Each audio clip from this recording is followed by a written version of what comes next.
This year I made one song per week using open source and custom software. I'm going to show you my stack and the process I used to make a year's worth of experimental electronic music.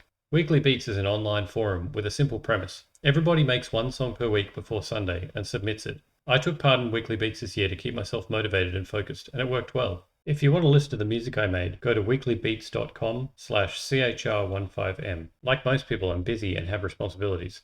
I couldn't do Weekly Beats if I didn't optimize the songwriting process. In the end, I got the commitment down to a couple of hours per week to finish a song. It took me about 10 weeks to get my setup right, and then I used the same setup for the remaining weeks. The main components of my setup are OpenMod Tracker, PD-VST, the Proto-Plug Lua VST, and some custom procedural online music generators that I built myself. Instead of a traditional DAW, I use the open source audio module music tracker OpenMPT. I like the sample level precision that music trackers give you, and the detailed keyboard-driven workflow. I set up an OpenMPT template with basic stuff configured like starting volumes, output mastering effects, and a custom-made multi-effects unit I can jam with. Each week I load up the same template, and then the next step is to get some source material which will form the basis of the song. I run a website called dopeloop.ai, and I use a few of the generators from that site to get started. The first one I use is called Melody Generator. It's pretty simple really. You can just click generate to generate new melodies, and you can change the type of instrument that plays each sound. Here's a quick example of one that I generated.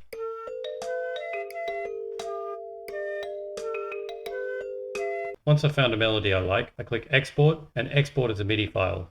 I can then pull that into OpenMod Tracker. Each MIDI instrument in the imported file gets its own instrument in ModPlug Tracker. Replacing these instruments with actual sounds is pretty easy. You just drag over an instrument from this column. Once you've added an instrument, you can just hit play to test it out. I'll add a couple of other instruments.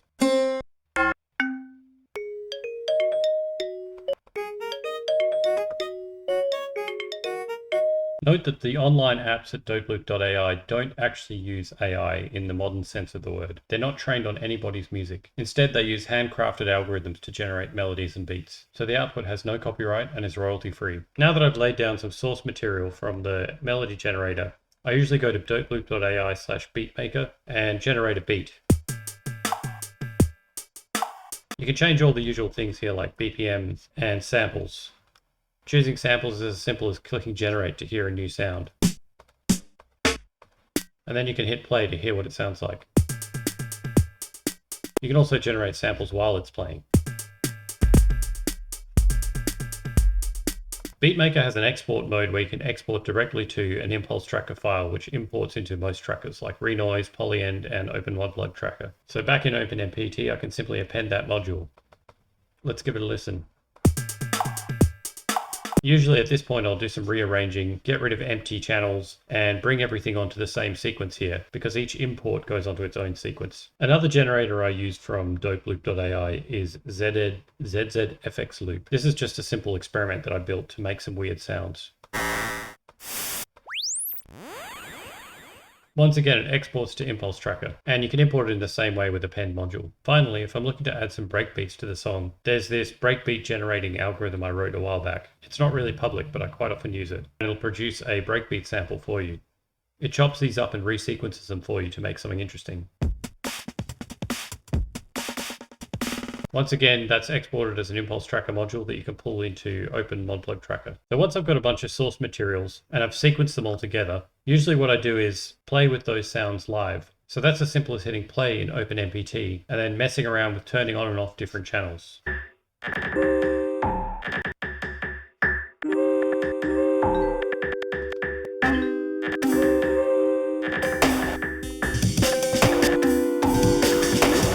Recording live is where PD-VST really comes in handy. PD-VST allows you to embed pure data patches as a VST plugin. This is the patch I probably use the most. It allows me to punch in effects by pressing different keyboard keys. So usually I just jam for a bit with that and record the result to disk. The other plugin I use a fair bit is Proto-Plug. This is a cool open source plugin which allows you to write one-off VSTs in Lua. These programs are saved with your song file, so you can have unique VSTs for each song you write. Sometimes I also make custom one-off PD effects for a single song, and PD-VST is really useful for doing that.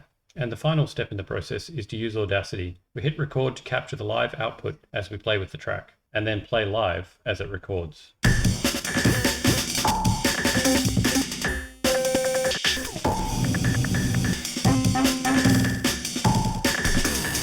So that's my process for writing one song a week. I hope that's been useful for you, and good luck with your own music adventures. Cheers.